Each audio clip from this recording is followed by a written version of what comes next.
प्यारे बच्चों, स्वागत है आपका नेक्स्ट लेक्चर में English language and literature code 184 CBSE class 10 first term syllabus. बेटा part chapter number 3 unit number 3 के जो 2 पार्ट्स हैं उसका पहले पार्ट का वीडियो मैं अपलोड कर चुकी हूँ। ये सेकंड पार्ट का वीडियो है जिसका टाइटल है ब्लैक एरोप्लेन। इसके बारे में आज पढ़ने वाले हैं। इनको लिखा है फ्रेडरिक फॉर्साइथ ने। और ऐसे कि जैसे कि आपको टाइटल बता रहा है, ब्लैक एरोप्लेन की कोई कहानी है, एक घटना है, एक पायलट है, उसके बारे में एक स्टोरी बताई गई है जो कि बहुत इंटरेस्टिंग है। इसमें बहुत वोकैब्युलरी डिफिकल्ट नहीं है, एक्सप्लेनेशन के साथ-साथ मैं आपको साथ में समझा दूँगी। फाइन? चलिए अब हम शुरू करते हैं इस चैप्टर के बारे में पढ़ना। देखिए क्या है इस कहानी, एक नैरेटर है, एक पायलट है जो अपनी कहानी सुना रहा है कि एक बार फ्लाइट करते हुए उसके साथ क्या घटना हुई, वो उसको डिस्क्राइब कर रहा है। ठीक है? तो अब हम यहाँ से पढ़ना शुरू करते हैं। Moon was coming up in the east, east direction से मून बाहर आ रहा था और मेरे पीछे था। दैट मीन्स वो अब कौन से डायरेक्शन में जा रहा है? वेस्ट डायरेक्शन में जा रहा है। स्टार्स शाइन कर रहे हैं और अगर मून और स्टार्स की बात हो रही है तो आप समझ सकते हैं कि ये रात की बात है, वो रात को फ्लाइट ले रहा था। स्काई बिल्कुल क्लियर था, कोई भी क्लाउड नहीं था, तो बहुत अच्छा-सा मौसम था। क्लाउड्स नहीं है तो कोई रुकावट भी नहीं आ सकती है आगे उड़ाने में। तो वो बहुत खुश था और क्योंकि वो अकेला पूरी कंट्री सोई हुई थी और वो जो था अकेला जागा हुआ था और वो सिटी के ऊपर से टाउन के ऊपर से अपनी फ्लाइट को लेके जा रहा था और उसके एरोप्लेन का क्या नाम था बेटा? Old Dakota. ये डेकोटा एरोप्लेन है जो मैंने पिक्चर यहाँ पे लगाई हुई है जिससे आपको क्लियर हो जाए। तो ओल्ड डेकोटा एरोप्लेन में वो जा रहा था, फ्रांस के ऊपर से उड़ रहा था और इंग्लैंड जा रहा था। ठीक है?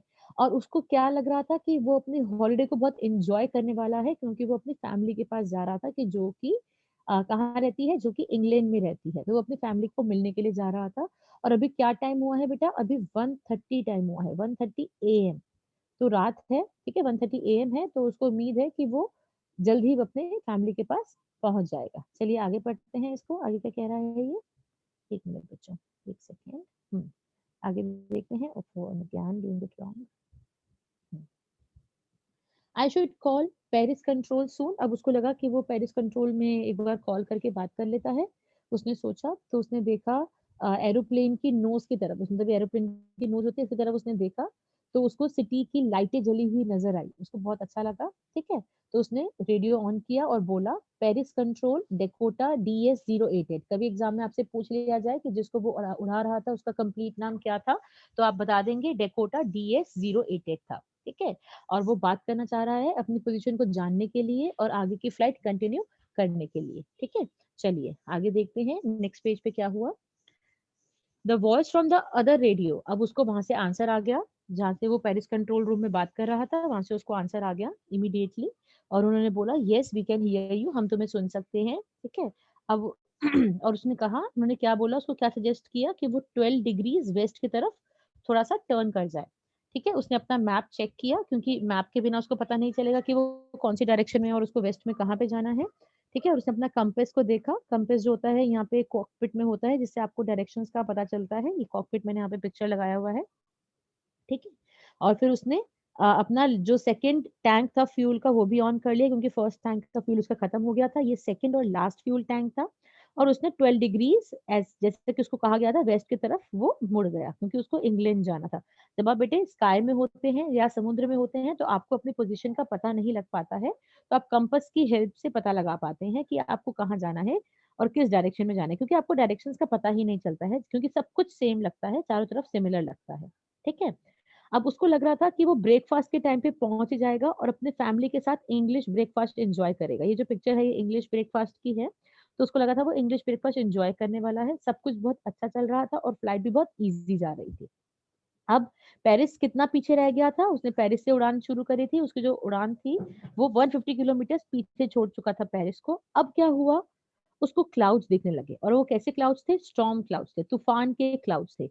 अब वो थोड़ा-सा घबरा गया। अब वो कैसे लग रहे थे? वो बिग माउंटेन्स जैसे खड़े हों उसके सामने ऐसे लग रहे थे। अब वो उस ब्लैक माउंटेन्स के ऊपर से, ब्लैक माउंटेन मतलब जो क्लाउड्स थे वो इतने बड़े लग रहे थे कि वो उसके ऊपर नहीं जा सकता था क्योंकि वो बहुत ऊँचे तक थे। और ना ही वो राइट की तरफ से ना ही वो लेफ्ट की तरफ से जा सकता था क्योंकि उसके पास टैंक में फ्यूल बहुत कम था। अगर वो एक्स्ट्रा गया इतना तो उसका फ्यूल खत्म हो जाएगा। ठीक है? तो वो इतनी ऊँची उड़ान नहीं ले सकता था, ना ही नॉर्थ की तरफ जा सकता था, ना ही साउथ की तरफ जाके उस क्लाउड्स को क्लियर कर सकता था। तो उसके पास एक क्या ही सॉल्यूशन बचा था, ना ही वो क्लाउड्स के अंदर जा सकता था। तो उसके पास क्या सॉल्यूशन बचा था कि उसको पेरिस वापस जाना पड़ेगा। ठीक है? लेकिन अब क्या हुआ, उसको अपने घर की भी याद आ रही थी, उसको ब्रेकफ़ास्ट भी दिखाई दे रहा था सपनों में। तो उसको लगा कि चलो मैं रिस्क ले ही लेता हूँ, देखा जाएगा जो भी होगा, ये ओल्ड डकोटा है, क्या पता ये स्टॉर्म से लड़ाई कर ही जाए। ठीक है? अब उसने अपनी फ्लाइट ले ली स्टॉर्म्स के अंदर ही, क्लाउड के अंदर ही। अब हर चीज़ वहाँ पे ब्लैक हो गई। कुछ भी नहीं दिख रहा था। इट वाज़ इम्पॉसिबल कि कुछ भी देख पाए, वो एरोप्लेन के बाहर कुछ भी नहीं देख पा रहा था। और उसके साथ-साथ और क्या हुआ, एक तो सब कुछ अंधेरा हो ही गया, उसके साथ-साथ उसका जो एरोप्लेन था वो जंप करने लगा। उसका कंट्रोल खो गया। वो ऊपर-नीचे जंप करने लगा, ट्विस्ट करने लगा। ठीक है? अब उसने अपने कंपास में चेक करना चाहा कि वो किस डायरेक्शन में है और उसको किस डायरेक्शन में जाना है। उसे बिलीव ही नहीं हुआ कि उसका कंपास राउंड एंड राउंड घूम रहा है। वो खत्म हो चुका, डेड हो चुका। वो काम ही नहीं कर रहा और धीरे-धीरे उसके सारे इंस्ट्रूमेंट्स डेड हो गए। फिर उसको लगा चलो मैं रेडियो पे बात करता हूँ, मैं कंट्रोल रूम से बात करके पूछता हूँ कि मुझे कहाँ जाना है। अब वो रेडियो को चेक कर रहा है, Paris control can you hear me? लेकिन कोई आंसर ही नहीं है। इसका मतलब रेडियो भी गया। ना ही रेडियो, ना ही कंपास और कुछ भी उसको बाहर दिखाई नहीं दे रहा है। वो लॉस्ट हो चुका है स्टॉर्म में। सिर्फ ब्लैक क्लाउड्स हैं उसके आस-पास। समझ आ गया? तो वो इतना ज़्यादा घबरा गया कि वो करे क्या? ठीक है? उसके बाद क्या हुआ, थोड़ी देर बाद उसको क्या दिखाई दिया, ब्लैक क्लाउड्स में उसको एक दूसरा एरोप्लेन दिखाई दिया। उसके विंग्स पे लाइट नहीं थी। जितने भी एरोप्लेन जो रात को उड़ते हैं ना, उसके विंग्स पे बेटा लाइट होती है। क्योंकि और भी कोई चीज़ हो, और भी कोई फ्लाइट हो तो फिर नज़र नहीं आता ना, तो लाइट जलाना बहुत ज़रूरी है। तो ये बड़ा शॉकिंग सा था कि उसके विंग्स पे लाइट नहीं थी, ठीक है? और उसको बाहर और कुछ तो नहीं दिखाई दे रहा था, लेकिन उसको उस प्लेन का जो ब्लैक कलर का था, आप ये ध्यान रखना, जो हमारे चैप्टर का नाम है उसका नाम है ब्लैक एरोप्लेन। उसका डेकोटा ब्लैक कलर का नहीं है, लेकिन जो उसको हेल्प करने आया है ना, वो वाला पायलट का जो प्लेन है वो ब्लैक कलर का है। ठीक है? तो उसको उस पायलट की शक्ल नज़र आ रही थी। ठीक है?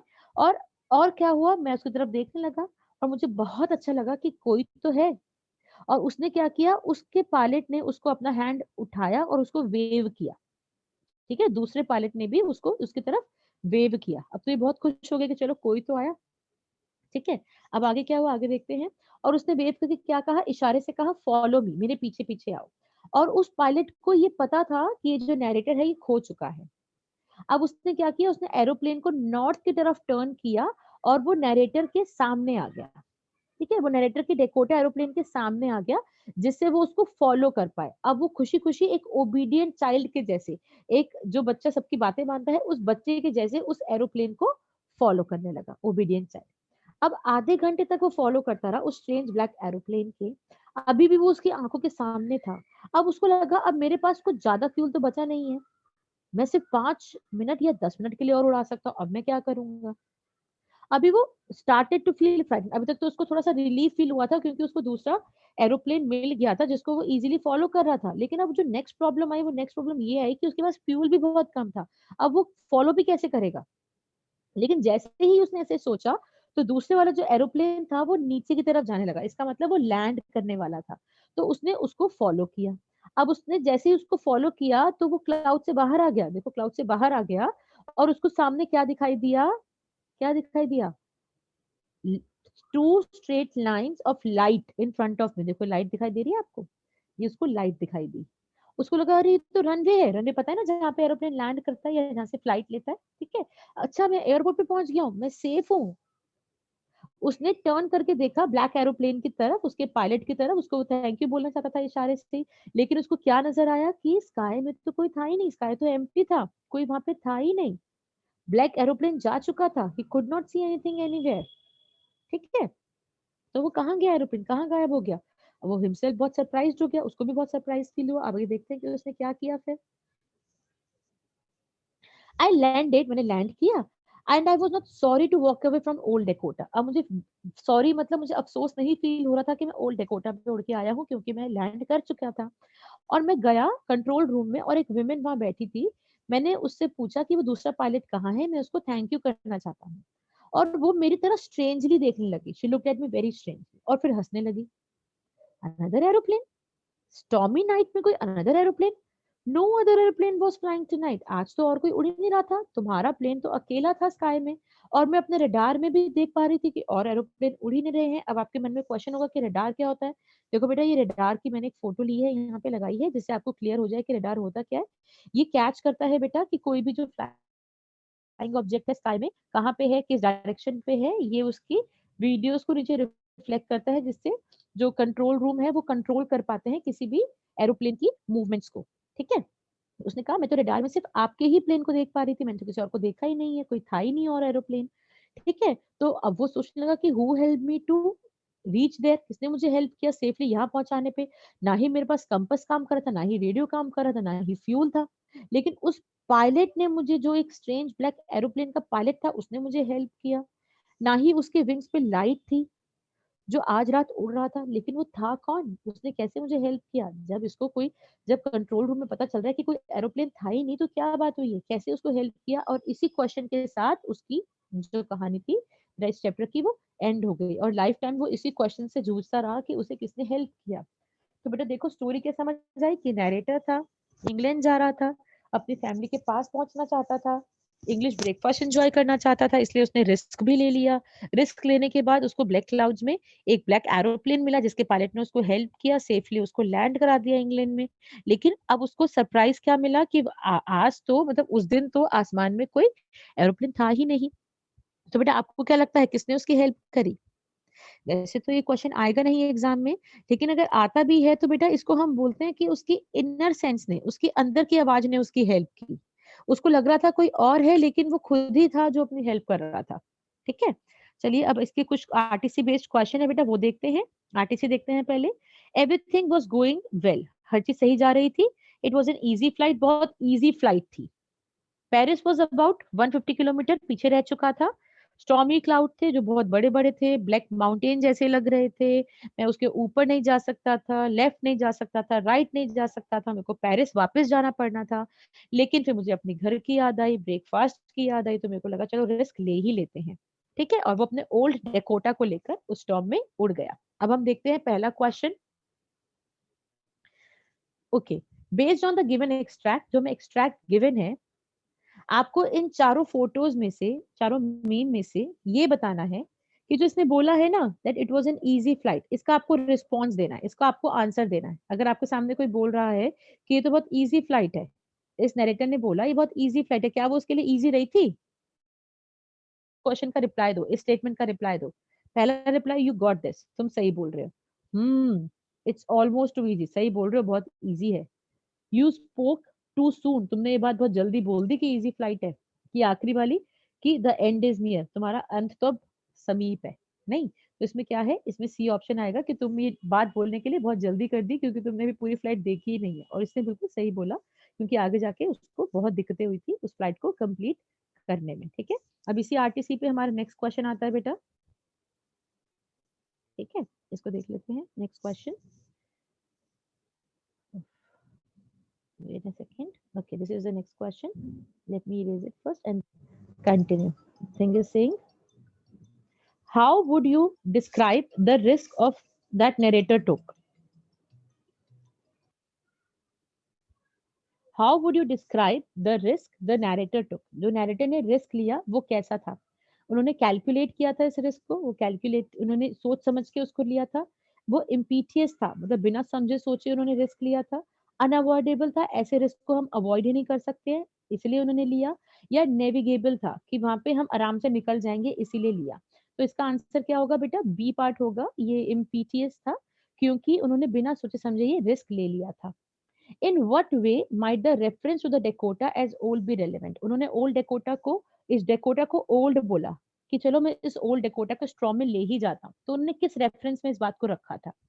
इट्स एंटीक, ये बहुत पुराना था और इसकी वैल्यू बहुत ज्यादा थी, ये बहुत एक्सपेंसिव था और ये बहुत प्रेशियस था नैरेटर को, इसकी तो कोई बात हुई नहीं है, इसका तो कोई सेंस भी नहीं बनता है। It is employed by the narrator as a term of endearment, इसने इसीलिए यूज किया था कि कोई भी डेंजर हो तो उसको वो फेस कर पाए। नहीं, it did not have enough fuel, इसमें फ्यूल नहीं था। अब फ्यूल की क्या बात है, फ्यूल तो और ऐड भी हो सकता है, तो ओल्ड कहने का क्या मतलब है इसमें? Its ability to negotiate the storm clouds might have been suspect, कि उनकी एबिलिटी थी, ये हो सकता था कि ये ओल्ड है और ये इन स्टॉर्म क्लाउड्स को साथ फाइट कर पाए। ठीक है, तो ये इसका आंसर, उसको सस्पेक्ट, वो डाउट कर रहा था उसके ऊपर कि ये ओल्ड है, क्या ये इसको स्टॉर्म क्लाउड से लड़ पाएगा, तो उसके ऊपर ही वाज नेगोशिएटिंग, ठीक है, ही वाज सस्पेक्टिंग, ठीक है, दैट इज द आंसर।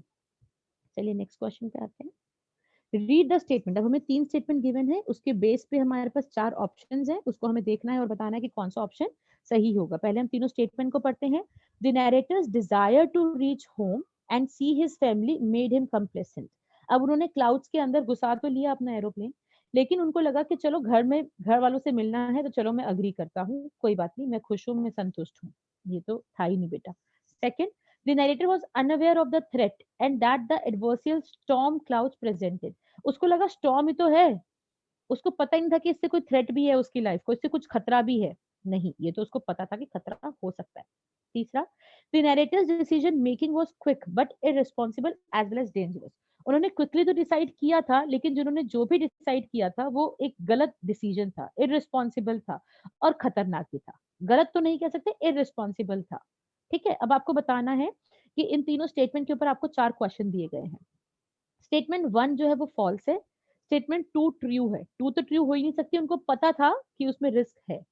दूसरा हम ट्रू, 1 और 3 ट्रू है, और स्टेटमेंट 2 को हम इन्फर नहीं कर पा रहे हैं, मतलब हम टेक्स्ट को पढ़ के हम बता नहीं पा रहे हैं, हमें नहीं पता इसका आंसर। जैसे अगर आपसे कोई पूछे कि उसको स्टॉर्म में किसने हेल्प किया, ब्लैक एरोप्लेन के पायलट ने हेल्प किया, वो पायलट कहाँ गया, हम टेक्स्ट से इन्फर नहीं कर सकते, हमें नहीं पता।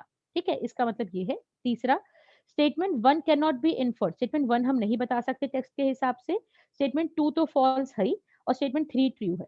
और फोर्थ ऑप्शन है स्टेटमेंट 1 और 2 दोनों फॉल्स हैं और स्टेटमेंट 3 जो है वो ट्रू है। इसका आंसर बेटा सी होगा, क्योंकि पहले पार्ट को हम इन्फर नहीं कर रहे कि क्लाउड्स में जाने से पहले उसने सोचा था कि मैं संतुष्ट हूँ, चलो मैं क्लाउड में जा रहा हूँ, मुझे घर पहुंचना है इसलिए मैं संतुष्ट हूँ, नहीं, तो इसका सी पार्ट बिल्कुल सही होगा। आगे चलते हैं बेटा, इसके इस आरटीसी के लास्ट क्वेश्चन पे, फिर हम एमसीक्यू करेंगे।